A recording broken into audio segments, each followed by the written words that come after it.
साथियों नमस्कार, कैसे हैं आप सब लोग। इलेक्ट्रॉनिक एविडेंस को हम लंबे टाइम से पढ़ते आ रहे हैं एंटी करप्शन केसेस में।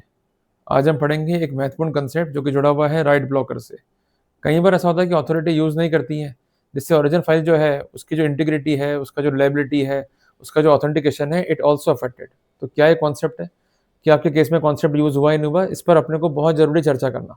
अगर यूज़ नहीं हुआ है कॉन्सेप्ट आप वाले केस में, डेफिनेटली आप जो है बेनिफिट ले सकते हैं और जो कंसर्न एविडेंस है, जो उसका ऑथेंटिकेशन है, उस पर क्वेश्चंस जो है खड़े कर सकते हैं। क्लियर है? देखिए मामला जो है टेक्निकल है। अगर आपने एविडेंस को कॉम्प्रोमाइज़ स्पष्ट कर दिया या ये स्पष्ट कर दिया कि एविडेंस जो है सस्पेक्टेड है, ये प्रॉपर्ली रूप से जो है ऑथेंटिकेट नहीं है, definitely you may have the benefit. इसलिए चेहरे पे स्माइल रखें, बिल्कुल ना घबराएं, गिल्ट को बाहर निकाल दें और हम एक-एक बात को तसल्ली के साथ डिस्कस करते हुए चलेंगे। एक नोटबुक को जो है मेंटेन कर लें और सीधा हम चलते हैं ऑन द स्क्रीन। देखिए एंटी करप्शन मैटर्स में जो इलेक्ट्रॉनिक एविडेंस है, ये बैकबोन है केस की। क्या आप सहमत हैं इस बात से? अगर इलेक्ट्रॉनिक एविडेंस कॉम्प्रोमाइज्ड है या सस्पेक्टेड है, देन डिफेंस को इसका फायदा मिल जाएगा। पर एक बात ध्यान रखिएगा कि we need cyber expert also to sustain defence कि एविडेंस जो है कॉम्प्रोमाइज्ड है या सस्पेक्टेड है। साथियों, जब भी कोई एविडेंस हमारे सामने होती है, मैं खासकर बात कर रहा हूँ इलेक्ट्रॉनिक एविडेंस की, तो उसको आप देखते भी नहीं हो। क्यों? इतना आसान आपका फ्रीडम आपको लगता है क्या? जब तक फाइल को पढ़ोगे नहीं, ऑब्जर्व करोगे नहीं, संदेह क्रिएट करोगे नहीं, फायदा नहीं मिलेगा। जो इलेक्ट्रॉनिक एविडेंस हमारे पास में है, ये बेसिकली एक आउटपुट है, पर ये कई प्रोसेस से गुजरता है। अगर प्रोसेस संदेहप्रद है या कॉम्प्रोमाइज्ड है, तो डेफिनेटली फायदा मिल जाएगा। यूजुअली क्या करता है आईओ? देता है वॉइस रिकॉर्डर परिवादी को। परिवादी जो है जाता है, रिकॉर्डिंग करके लाता है। उसको ये प्रिजर्व तक नहीं करते हैं। 2 या 3 दिन बाद उसको निकालते हैं अपनी अलमारी से, फिर बार-बार चलाते हैं, सुनते हैं, उसके बाद ट्रांसक्रिप्शन करते हैं, उसके बाद सीडी या बनाते हैं पेन ड्राइव, उसके बाद तैयार करते हैं हैश वैल्यू। अगर ये प्रोसेस हुआ आपके केस में तो ये इनलीगल है 1000%। इसको लिख लो कागज पे। किसी भी रूप में जो ओरिजिनल फाइल है, उसकी जो इंटीग्रिटी है, वो अफेक्ट नहीं होनी चाहिए। अगर वो अफेक्ट हो गई, definitely 100% we could have the benefit. Basically अपेक्षा होती है इन्वेस्टिगेटिंग अथॉरिटी से to preserve the evidence in the proper way, ताकि चेन ऑफ कस्टडी अफेक्ट ना हो। पर मुझे बताएं बात, आप कितने लोग मेहनत करते हैं अपने केस पे? बहुत कम लोग। हम जाते हैं, फाइल जाते हैं वकील साहब को, वो भी सामान्य तरीके से जिरह करते रहते हैं। मैंने कई बार देखा है 90% काउंसिल्स के साथ यही स्थिति रहती है कि सामान्य जिरह करते हैं, जबकि सामान्य जिरह से काम नहीं बनेगा। हमें तकनीकी रूप से केस को लेकर चलना पड़ेगा। We need more specific points, और उसी स्थिति में हमें एक महत्वपूर्ण कड़ी मिलती है, एक महत्वपूर्ण पॉइंट मिलता है। कुल मिला के हम ये कह सकते हैं कि ये एक रामबाण है, जिसका नाम है राइट ब्लॉकर। नाम स्पष्ट कर रहा है आपको कि जो लिखने से मना कर दे। कुल मिलाकर के ये एक फॉरेंसिक प्रोटेक्शन मैकेनिज्म है। भाई दिक्कत क्या है आपको एक फाइल के अंदर? पॉसिबिलिटी क्या होती है फाइल में कि उसमें कोई नया एडिशन हो जाए? क्लियर है? By the way of writing, या उसमें हो जाए अल्टरेशन, या कंटेंट जो है हो गया डिलीट, या पॉसिबिलिटी है मैनिपुलेशंस की या मॉडिफिकेशन की। कुल मिलाकर के हर पर्सपेक्टिव में अगर एविडेंस सही रूप से न्यायालय के समक्ष नहीं आ पाई, एविडेंस कॉम्प्रोमाइज है, then defence could have the benefit. तो उस पर्सपेक्टिव में जो ये पर्सपेक्टिव है ये हमारी काफ़ी हेल्प करता है। ये प्रिजर्व करता है the authenticity of the original file, number 1। Number 2, it maintain the data integrity. तीसरी बात, जो मेटा डेटा है उसको भी जो है प्रिजर्व करता है। So basically we may prevent all chance of tampering और मैनिपुलेशन, इवन एक्सीडेंटल और इंटेंशनल। क्लियर हो गया? यहाँ तक आप लिख लीजिए, फिर अपन आगे चलते हैं। अब कई बार लोग कहते हैं कि साहब ये चीज़ क्या है, हमें पल्ले नहीं पड़ रही है। अगर समझना है आपको इसको बहुत तरीके से सिंपल वे में, तो हम चलते हैं क्लास 3rd के अंदर। मैंने कागज़ लिया, उसको डाल दिया मैंने ग्लास के बॉक्स में, और आप ये बात इमेजिन कर लो,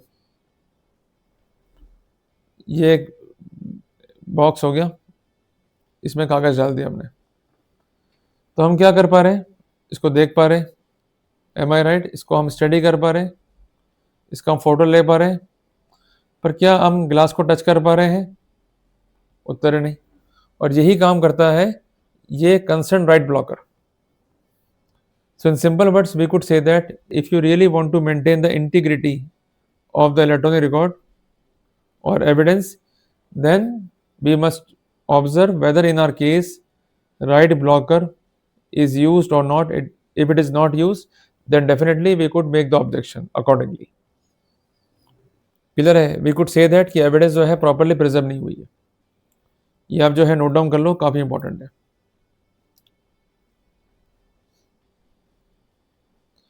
देखो क्या होता है, इसको अपन और समझते हैं स्पेसिफिकली। जब भी कोई कंप्यूटर कनेक्ट करता है with hard disk, with pen drive, with mobile phone, with memory card, with DVR, जो ऑपरेटिंग सिस्टम होता है ना, इट में ऑटोमेटिकली चेंज और create the log, the time stamp, the temporary file. Apart from that the Meta data might be modified. इससे क्या होगा कि संभावना बन जाएगी फाइल टैम्परिंग की और मैनिपुलेशन की। ये सभी संभावनाएं ब्लॉक करता है राइट ब्लॉकर। तो कुल मिला करके जो डिवाइस है और जो फॉरेंसिक टूल है, उनके बीच में जो संभावना होती है मैनिपुलेशन की या एविडेंस कॉम्प्रोमाइज करने की, उसको ये करता है रूल आउट, और इसी प्रिंसिपल पे जो है काम करता है। अमूमन 2 तरह के होते हैं ये right blocker. It might B hardware right blocker and it might B software right blocker. अभी सिर्फ नाम लिख रहे हैं हम, hardware right blocker and software right blocker. ये क्या होते हैं ये हम डिस्कस करेंगे एक अलग अध्याय में। तो in easier words we could say that in electronic evidence the set protocol is important. The reason being is that electronic evidence जो है ये सस्पेक्टेड भी हो सकती है, इट माइट बी कॉम्प्रोमाइज। इसमें चेंजेस जो है पॉसिबल है, और खासकर जो चेंजेस होते हैं इसमें वो होते हैं regarding the access time, regarding the Meta data, regarding the system locks, regarding the cached entries. तो बेसिकली इन सब चीज़ों को रूल आउट करता है write blocker to ensure that the file is original, it is authenticate, it is admissible, and we could rely the same। तो ये इसका जो है इंपॉर्टेंस है। तो जब भी मामले आते हैं एंटी करप्शन के, उसमें खासकर कॉल रिकॉर्डिंग है या सीसीटीवी फुटेज है या कोई ट्रैप की एविडेंसेस है या कोई मोबाइल का एक्सट्रैक्शन है या कोई व्हाट्सएप चैट है या कोई पेन ड्राइव रिकवरी है, तो वहाँ पर राइट ब्लॉकर जो है काफ़ी इंपॉर्टेंट है। अगर इसका यूज़ नहीं हुआ तो डिफेंस जो है आर्ग्यू कर सकता है कि एविडेंस में जो है कंटेमिनेशन है। मैं लिख रहा हूँ उसको। नंबर 2, एविडेंस में जो है टेम्परिंग की पॉसिबिलिटी है। नंबर 3, जो मेटा डेटा है इसमें हुए हैं मैनिपुलेशंस या बदलाव हुए, और जो चेन ऑफ कस्टडी है इट इज़ ब्रोकन। तो हम सिंपल वर्ड्स में कह सकते हैं कि जब भी कोई डेटा फाइल बनेगी, जो ओरिजिनल फाइल है और जो उसकी कॉपी बनी है उसका हैश वैल्यू और जो ओरिजिनल फाइल है उसका हैश वैल्यू ये सेम होना चाहिए। अगर ये सेम नहीं होगा तो मैनिपुलेशंस जो है दिखाई देगा। तो कुल मिला करके जो राइट ब्लॉकर है ये हेल्प करता है to maintain the hash value of the original file and the copy of original file. और जहाँ पर इंटीग्रिटी प्रॉपर है वहाँ पर इस तरह के एविडेंसेस पे हम रिलाई कर सकते हैं। ये इंपॉर्टेंट है, ये मैंने जो है लिख दिया। क्लियर है। अगर राइट ब्लॉकर जो है यूज नहीं होगा तो पॉसिबिलिटी है कि जो टाइम स्टैम्प है it might be changed, hidden file भी जो है क्रिएट हो सकती है, ओवर राइटिंग सेक्टर्स भी जो है ऑब्जर्व हो सकते हैं, मेटा डेटा अल्ट्रेशंस भी जो है पॉसिबल है, और एविडेंस का कंटेमिनेशन भी जो है पॉसिबल है। क्लियर है। तो जब भी इस तरह की स्थितियां हैं definitely you may raise the objections accordingly. तो मैंने आपको ये महत्वपूर्ण जानकारी इसलिए दी है कि जब भी अपनी फाइल को आप पढ़ रहे हैं तो ऑब्जर्व करें कि प्रोसिक्यूशन के पार्ट पे जो है एरर्स क्या रहे हैं ताकि उसका बेनिफिट जो है आप ले सकें। तो मैंने आज आपको एक महत्वपूर्ण जानकारी दी। ये टॉपिक खत्म नहीं हुए, टॉपिक बहुत लंबे हैं और मैंने कई कंटेंट जो है इस पे लिखे हैं। ये मेरी वर्षों की मेहनत का जो है परिणाम है, ये एक साधना है जो मैंने करी है कई वर्षों से।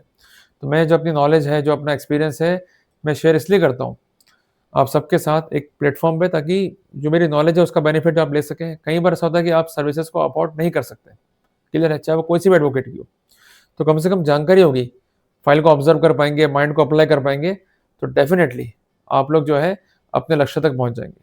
तो इसलिए बिल्कुल ना घबराएं, तकनीकी रूप से फाइल को पढ़ें, तकनीकी हमले करें ताकि आप बेनिफिट एज पर लॉ जो है ले सकें। क्लियर है।